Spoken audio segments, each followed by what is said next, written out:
Good morning, my dear student. Today, physics class. So, continue with your previous class. You have already seen the electrostatic field means E, and the last part of this chapter is Gaussian theorem. Gauss theorem and application of Gauss theorem. Gauss theorem you have already know from your previous class, and Gaussian surface also you know. Imaginary surface, if you consider imaginary surface, where the intensity of that surface at any point will be the same. That is the Gaussian surface. Intensity will be the same at any point on that surface. Okay? This is the mathematical form of the Gauss theorem.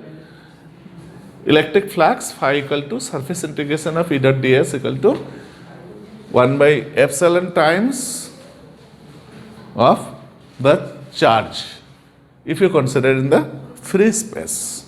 If you consider it is the free space. And you also know the derivation of the formula in your previous class, and the application of the Gauss theorem, you see it, electric field intensity due to an infinitely long state uniformly charged wire. Suppose you consider a charge wire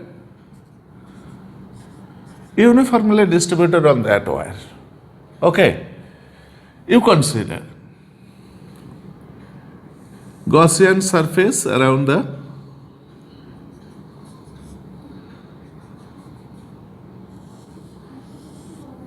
charge wire. Okay, you consider this is the Gaussian surface. Electric field due to this charge, you consider it, the direction is A. And also the surface area you consider in this direction. Electric field in that direction, you know it, and surface area means area vector in that direction. And for this surface, the value of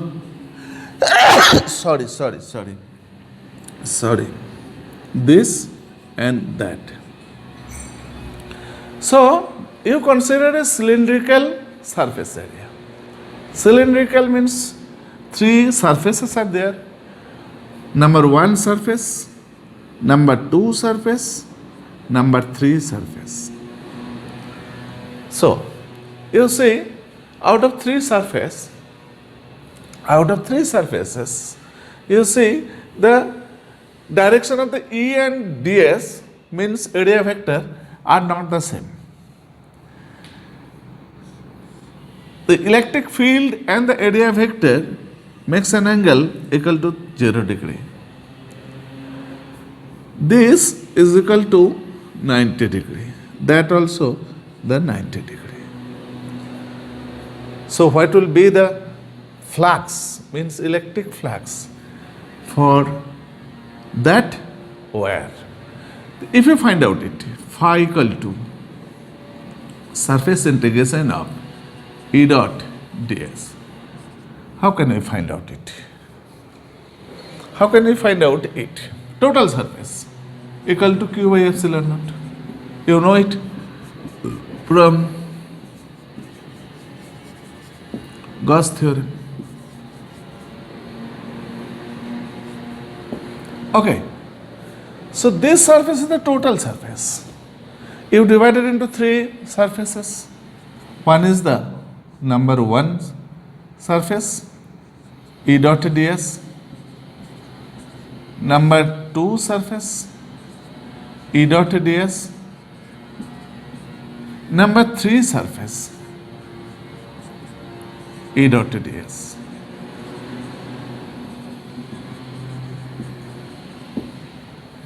Q means the charge. linear charge density.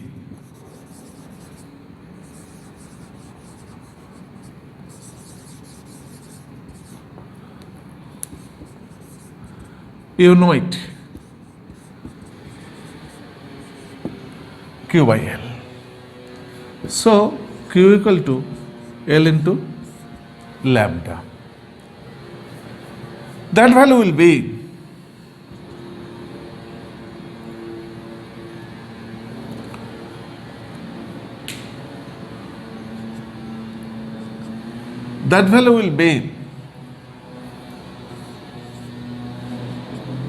E dot ds means E into ds into cos of 90. E into ds into cos of 90 plus E into ds into cos of 0, that is equal to lambda into L by epsilon naught. Okay, that is equal to, this is equal to 0, that value will be 0, that value will be E surface integration of ds number 3 equal to lambda L by epsilon naught. This is the curved surface area.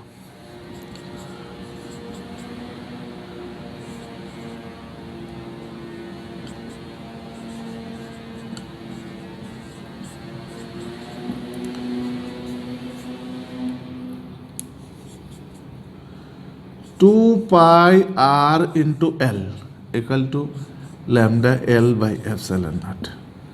That value will be E equal to LL cancel, lambda by 2 pi epsilon naught into R.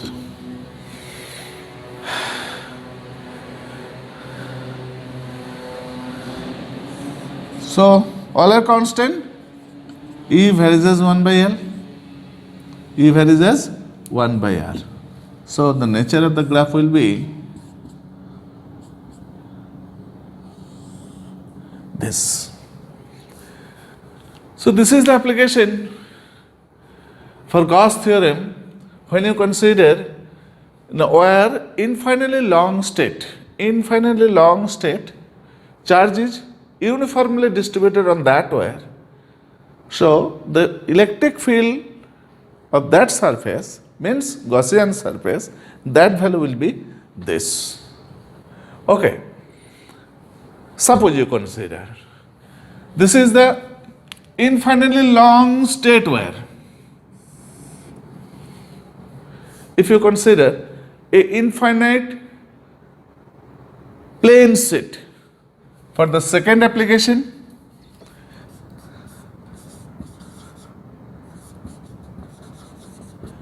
infinite plane sheet, you try to in your home, means that is the homework. Electric field intensity due to the infinite plane sheet. Next is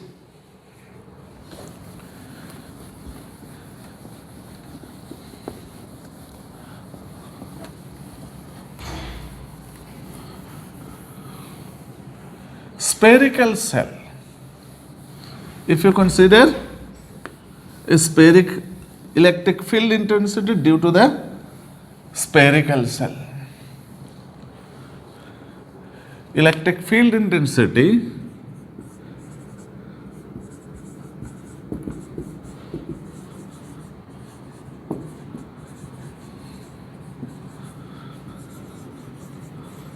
due to uniformly charged spherical cell.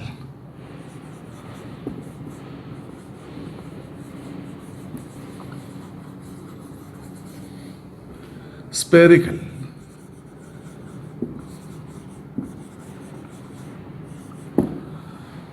Uniformly charged spherical cell. Thin spherical cell. First,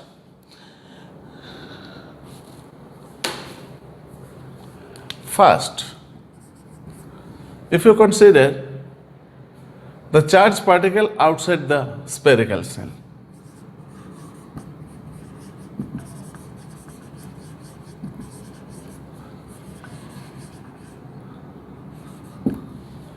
outside the spherical shell, okay, outside the spherical shell,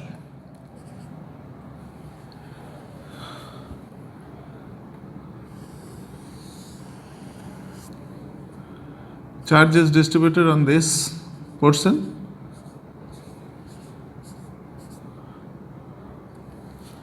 okay, this distance is r,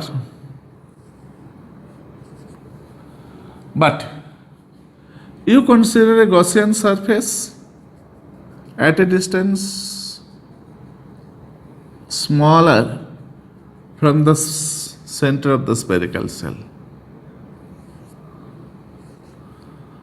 Okay? At a distance smaller,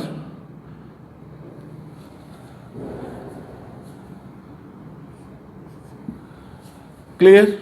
Suppose you consider a spherical shell of radius capital R, charge is distributed on the surface of the shell. Okay. You consider a Gaussian surface at a distance r from the center of the spherical shell. You find out the electric field intensity at that Gaussian surface at a distance r from the center. You consider the point is P on that center, and the electric field, the direction is this. Okay? And the surface area, that means area vector, this is also in this direction, same direction. Okay. So the angle between the two vectors, that is equal to 0, cos 0 equal to 1. So you can write it from the Gauss theorem.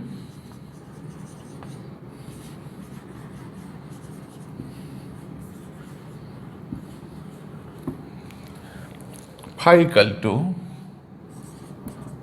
surface integration of E dot ds equal to q by epsilon naught. But one question is here. Q by epsilon naught, in this E dot ds, E and ds are the same direction, so theta equal to 0, cos 0 equal to 1. So we can write here E dot ds equal to surface integration of E into ds equal to q by epsilon naught. Okay, q into ds, that means E into ds, that means the E is outside the integration, and the value of ds, we know it.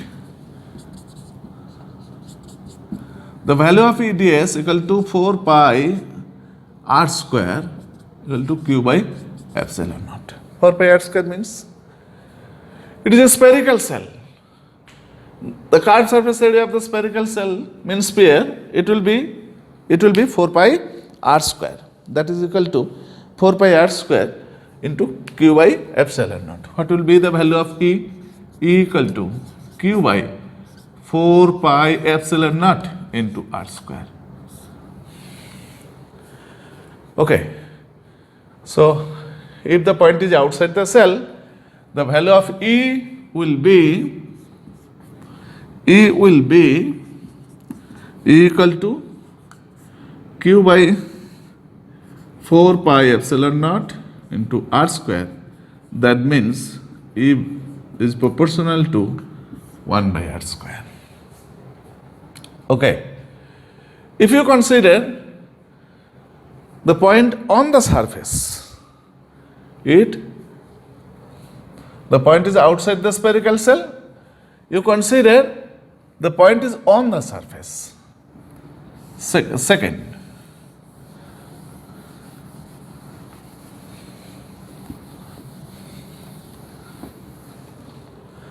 if you consider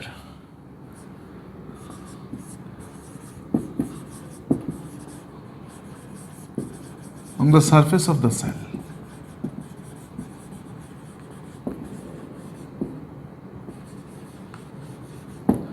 cell.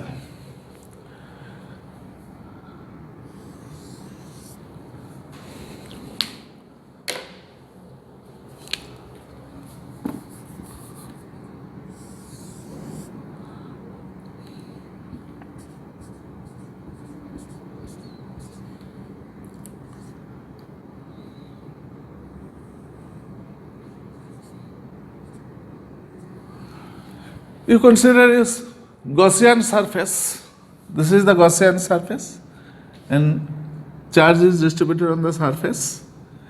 You consider find out the electric field intensity at the point P, which is on the surface. So the direction of the electric field will be this, and the area vector will be the same. So angle between the two vectors, that is equal to theta. E dot ds means E ds into cos of theta dot product. So if theta equal to 0 degree, that means equal to cos 0 equal to 1. So we find out it. We know from Gauss theorem, this is equal to E dot ds, surface integration equal to q by epsilon naught. Okay. So if we write it this, surface integration of E dot ds equal to q by epsilon naught, this is equal to E into ds, because theta equal to 0 degree. E is outside the integration as ds q by epsilon naught. That value will be E into 4 pi capital R square equal to q by epsilon naught. E equal to q by 4 pi epsilon naught into 1 by R square. Okay. 1 by R square. If you change it, this is the surface charge density, that is equal to sigma equal to q by area. So q equal to sigma into a. Q equal to sigma means a means 4 pi r square.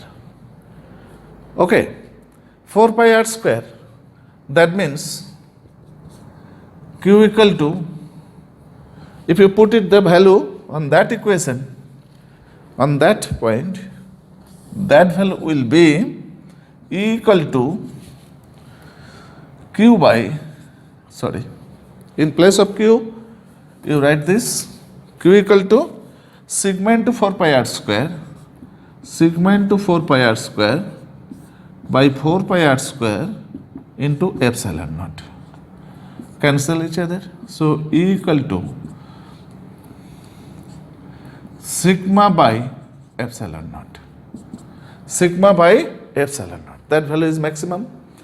If you consider the point is inside the Gaussian surface, that means inside the spherical cell. If you consider the point is inside the spherical cell,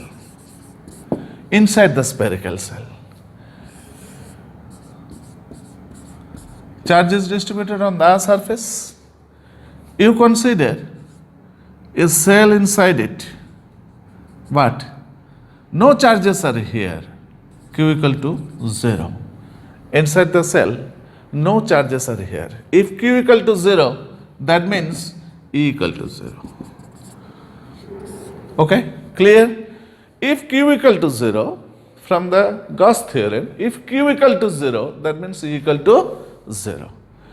Inside the electric field, inside the Gaussian surface, the electric field will be 0.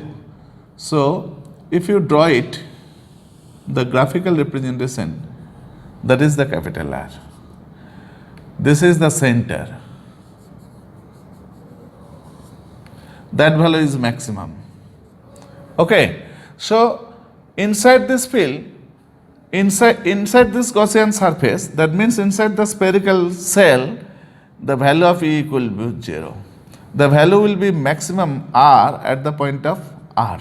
The value will be maximum. And if you consider outside the cell, this is the R is greater than capital R.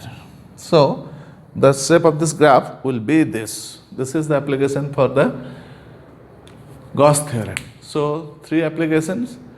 You know it. First one is the state conductor, state wire. Second one is the infinite plane sheet. You try to in your home, that is the homework. And last is the spherical cell. Okay? Spherical cell, 3 cases are there. First one is the outside the cell, on the cell, inside the cell. Okay? So lastly, you also express with the help of the graph, and this part is closed. Next we will start this next chapter. Thank you, my dear student.